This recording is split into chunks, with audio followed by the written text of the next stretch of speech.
Hi, my name is Rachel Paxton, and today I'm going to show you how to can pickled beets. In this class, you'll learn how to make and can pickled beets. I'll lead you through the process step by step. I'll give you the recipe and canning supply list that you can download and print out for future reference. You'll also gain the confidence you need to try more canning recipes on your own. My name is Rachel Paxton, and I'm a freelance writer and mom of 5 children, ages 28 to 6. This is me and my husband Dave. We've been married for 20 years. These are 3 of our children. Zachary and Christian are twins. They're 11.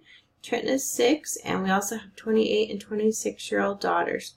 I've been canning for more than 20 years, and I'm also the owner of the website, creativehomemaking.com. For this recipe, you're going to need 3 tablespoons of pickling spice, which you can find at the grocery store in the spice section. You need 2½ cups of white vinegar, a cup of sugar, a cup of water, and 10 cups of prepared beets, and I'll show you how to prepare them. You'll also need a boiling water canner, a canning rack if you're using your own stock pot for canning, a jar lifter, a wide mouth funnel, and 6 pint canning jars. This is what a boiling water canner looks like. If you don't have one, they're about $30. You can order one on Amazon. There's a supply list with links in your course materials that you can download. If you are just getting started canning and you're interested in pressure canning meats and vegetables, I would suggest that you buy a pressure canner instead of a boiling water canner. You can use a pressure canner for boiling water or pressure canning, but you cannot use a boiling water canner for pressure canning. So if you're just going to do jams and fruits, then boiling water canners are fine, but if you're going to do everything, you might as well just get the pressure canner. This is what a canning rack looks like. It sits in the bottom of your pot. If you have a big stock pot that you want to use for boiling water canning, that's fine. But you need to have something like this in the bottom of the pot to keep the jars off the bottom of the pan. These cost about $10. You can buy it separately, or it comes with your boiling water canner.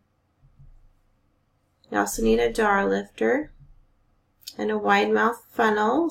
Are really nice. They sit in your jar so you can ladle your food in there without spilling.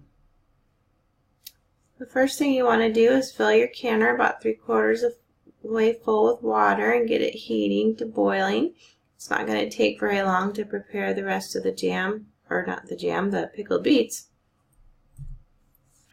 You need to sterilize your jars, rings, and lids in the dishwasher. If you don't have a dishwasher, you can boil them in water on the stove. That will also sterilize them, but I like to use a dishwasher. It's a lot easier. You can reuse rings and jars, but you cannot reuse lids. You need to use a new lid every time. First, you need to wash your beets. They're going to be pretty dirty. Some more of the dirt will come off when you're boiling them, but just scrub them off as best as you can. You want to cut off the leaves, and it's important to leave 2 inches of stem on, and also leave the roots intact. I accidentally cut the roots off of 2 of these, and I remembered on the last one, but it's important not to cut the root or the stem completely off yet, because if you do, all of the redness inside of the beets will start bleeding out and you'll lose a lot of your color when you're cooking them, and you don't want that to happen. So if you leave the ends intact for now, you won't lose all the juice when you're cooking them. So put your beets in a big stock pan and cover them with water. You want to boil them for 30 to 40 minutes, depending on how big the beets are. You don't want them to be completely cooked, but you want to be able to stick a fork in them and be tender enough to put the fork into. After they're done boiling, I put mine in a colander and rinsed them off. You want them to cool off so that you can cut the roots and the stems off, and at that point the peels should just slide right off. You won't have to peel them except with your fingers. While those are cooling off, you can combine your sugar and vinegar and water in a large stock pot. Then you want to add the pickling spices. There's a couple different ways you can do this. I put mine in this little tea ball and put it in the pan. You don't have to put it in something. You could also put it in cheesecloth and tie up the cheesecloth with a string and put it in there.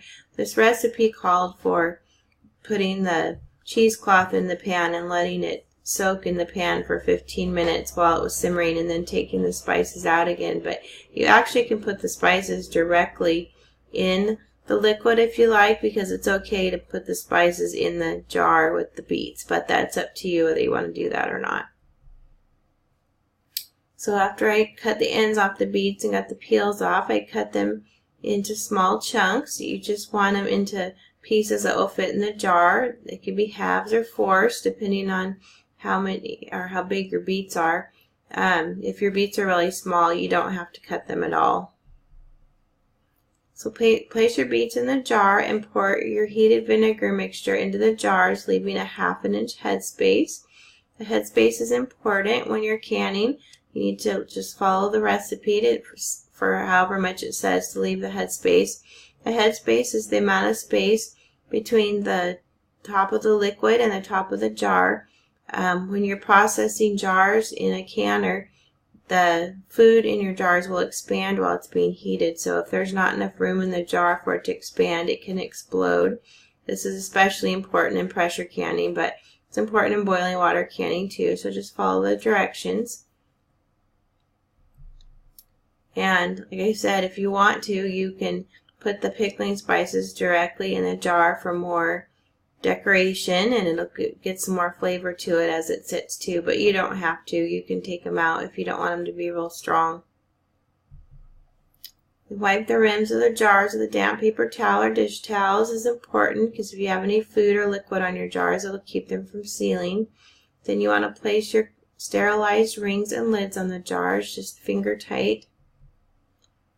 Place your jars in the canner. You want to make sure that the water is 1 inch above your jars and bring it to a boil. And after it starts boiling, you want to set the timer for 30 minutes.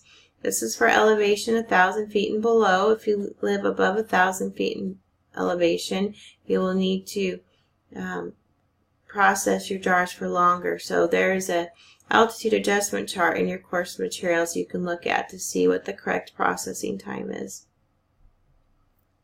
After it's done, take your jars out with your jar lifter and put them on the kitchen counter on a towel to cool.